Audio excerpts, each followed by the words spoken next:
Six Sages Gaming is brought to you by GamersGauntlet.net. Check them out for all your singles, sealed product, and playmats. Hey guys, welcome back to another Six Sages Gaming Deck Spotlight. This is Chris here with you today, and we're going to be talking about a Valentina 1.0 list called Valentina's World. This is credit to Travis McPherson for coming up with this awesome brew. We've been playing it a lot up here at Gamers Gauntlet, and it's just a ton of fun. It takes some hints from Alice's World while mixing in some of the old school Valentina 1.0 like tempo-y type deck, and it really just becomes a deck that can go off really quickly and steal some wins without your opponent even realizing what's going on. As you can see, there's a big spread of water resonators in here. We'll get into each card individually right now. Alright, so the ruler for Valentina's World is Valentina, Princess of Love, or fondly referred to as Valentina 1.0. This card, when it first came out, just was so sick, and it's kind of fallen out of grace recently, but I still really like this card. You J-activate for 2, and then you can also pay 2 to put a water resonator with total cost 2 or less from your hand in the field. So basically it gives all of your 2-drop water resonators quick cast. So you can cast them at the end of your opponent's turn, do a bunch of stuff, and then they're ready to attack right away. When she flips into Valentina, the Ruler of Paradise. Now, the Ruler of Paradise has a bunch of abilities, so when she enters your field, you get a stone. That was kind of a common thing from SKL. And then any damage that's done to her during your turn is prevented, so that's pretty cool, especially if you can give her some swiftness with a lave. And then the card gains plus 100 for every card in your hand. So one of the big points about these types of Valentina 1.0 decks always was, and it still is you want to have a big hand size. 5 or more is always what you're shooting for. And then the God Art is kind of an added bonus. Costs 4, 2 water, 2 colorless, or void. And you basically take control of target resonator, and that's just it. You just keep it. So if they try to punish you by playing a big dude, you can punish them right back by stealing it forever. All right, let's talk about the stones. For the stones, we have 1 Little Red, the Pure Stone, just a great stone to have in a 10-card stone deck if you're running play sets of stones. It's a good one to fill it out with. You can call water and buff all your dudes by +2/+2. We have 1 of a Moon Shade. This is just good for mana fixing in case we don't get the colors we necessarily need. It's not going to happen very often, but it's just a good stone to have just in case. We have 4 of the Ruler's Memoria. Ruler's Memoria, we run a bunch of Regalia in this deck, so Ruler's Memoria is an obvious choice. It's just probably the best stone ever printed. Produce 5 colors if you have a Regalia in play, or if you don't control a Regalia, it comes in taps, so you're very rarely going to get punished as long as you're running a decent Regalia base. And then 4 Magic Stone of Deep Wood. And Magic Stone of Deep Wood, these are the promo ones, by the way, aren't they beautiful? Magic Stone of Deepwood we do run a mostly green and blue color base, so they're just the obvious choice. All right, moving on to the main deck. We run 1 of Leviathan, the Demon Sword. It's kind of just a nice bonus card to have when you need to flip Valentina. It's there so she can attack right away and she won't take any damage because of her ability. 1 of Horn of Sacred Beasts. This card is good just for any deck that's going to be trying to remove stuff from your graveyard, like Dark Alice, or get stuff out of their graveyard, Reanimator type, that type of stuff. It's just good to have, so we have 1 main deck for that. 2 Death Scythe to kind of counteract the J-Ruler strategies. We don't really have a big way to punish J-Rulers, so this is the best we can do with this list, and it does get there with preventing swiftness, slow them down a turn, and hopefully we can Alice World off after that.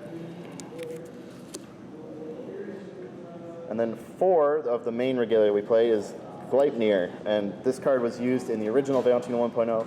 It's just really great for forcing your opponent to have to block, and you can cycle it to draw a card, and if you have a Morgiana out, it's even better. All right, moving on to the 1-drops. We run a pretty standard Alice's World-ish looking package. 4 Cheshire Cat, the Grinning Remnant. This card needs no introduction. Has been and will be one of the best cards until it rotates. Draw 2, put 1 back. Can't be targeted. Shuffles back when it dies. Just really solid card. 4 Morgiana, however you want to pronounce it, is a great card in Alice's World, and it just lets us go through our deck really, really quickly, get exactly what we need to win at that specific spot, and it's just always a good card, and you can sometimes cheat it in with Adam Broly if you produce that extra mana.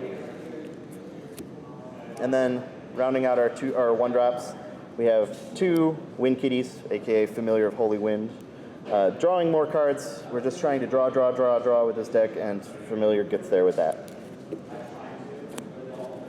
All right, moving on to our 2-drops. We have quite a few 2-drops in this deck. We run 2 Hera to punish the Regalia that our opponent plays. Also, it can be used if we need to, cycle and draw a card. We can play our own Regalia, or we can target our own Regalia with Hera and draw a card from that. 2 Squire of the Ocean Lady. Again, just draws a card, and it also is a 2-drop that can be cheated in with the Valentina ability during your opponent's turn.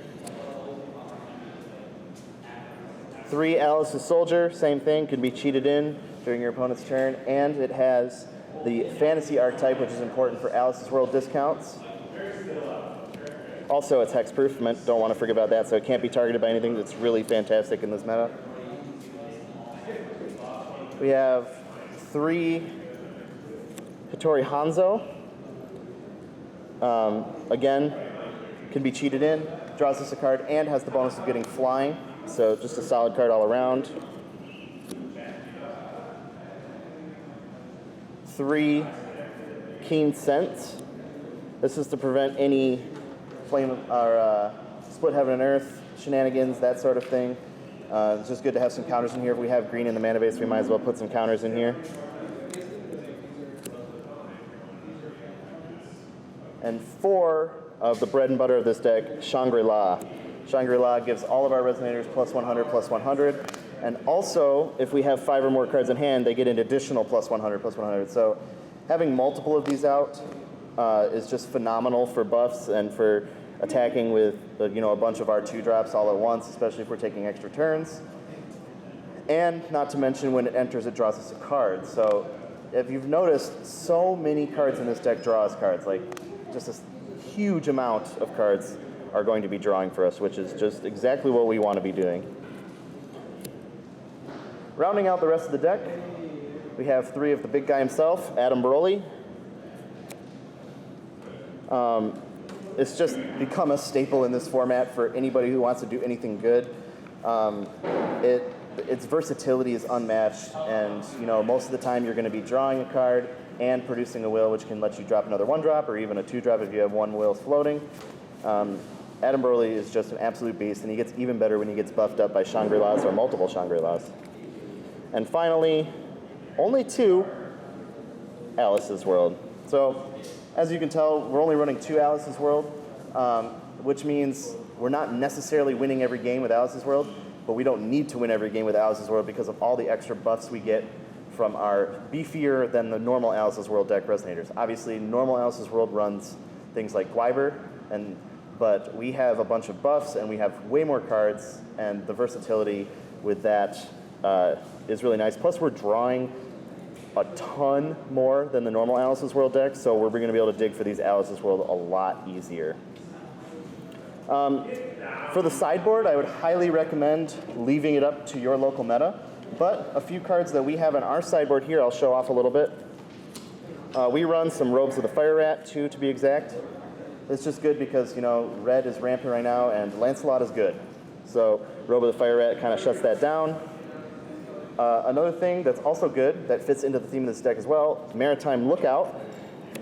Kind of a not-so-talked-about card, but it is a 2-drop 5/5 that lets you return a Fire Resonator to your opponent's hand, so you can, get those Rook Eggs out of there, get anything you need to out of there, and it's a 2-drop that you can cheat in at the end of your opponent's turn. So that is super important with it being a 2-drop.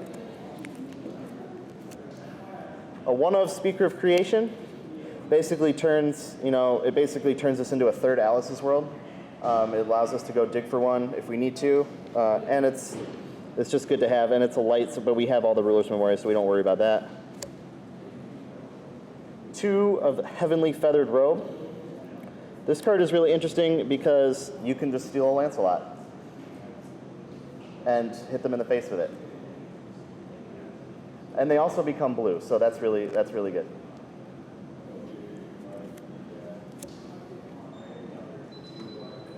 Two, Glimpse of Kaguya.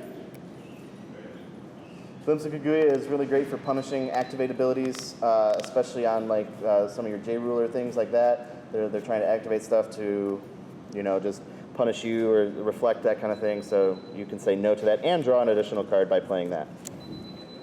We go up to 4 Heras out of the sideboard, 2 in, 2 out, so if we need a lot of Regalia removal, there are 2 more there to bring us up to 4. And finally, 3 of Alice, the Guardian of Dimensions. This card is really good because our deck doesn't have a lot of removal, and so this allows us to basically get rid of big threats that are really, you know, staring us down. Also, we can pay 1 water to make something untargetable, which in this deck we don't have a lot of ways to stop targeting except for the, you know, the hexproof resonators we run. So this card is versatile. It's a 7/7 body, and it's just really solid. It also gets buffed by Shangri-La. So all in all, that is just a solid card for any sideboard, not necessarily meta dependent. This would be a good one just to have in any sideboard. So that is our Valentina's World. Special thanks again to Travis McPherson for shooting us this list. We've been having a lot of fun with it. Really, you guys should try this one out. Let us know what you think in the comments below if you've tried it. And I really hope that you take these different variations of Alice's World, kind of make them your own, and you know, you can really enjoy playing the Alice's World archetype with slight variations or even major variations like this Valentina list. So thank you all so much for watching this video at 6 Stages Gaming. Make sure to check out gamersgauntlet.net if you need any singles or sealed product for Force of Will or any other games that you might play. And until next time, we will see you on the next 6 Stages Gaming Deck Spotlight. Thank you so much for watching. Be sure to hit that like button and leave us a comment with what you thought of the video. Don't forget to subscribe to 6 Sage Gaming and check out some of the deck spotlights, duel series, and Force of Community videos that are already on the channel. We also have a Facebook and a Twitter, so feel free to find us there.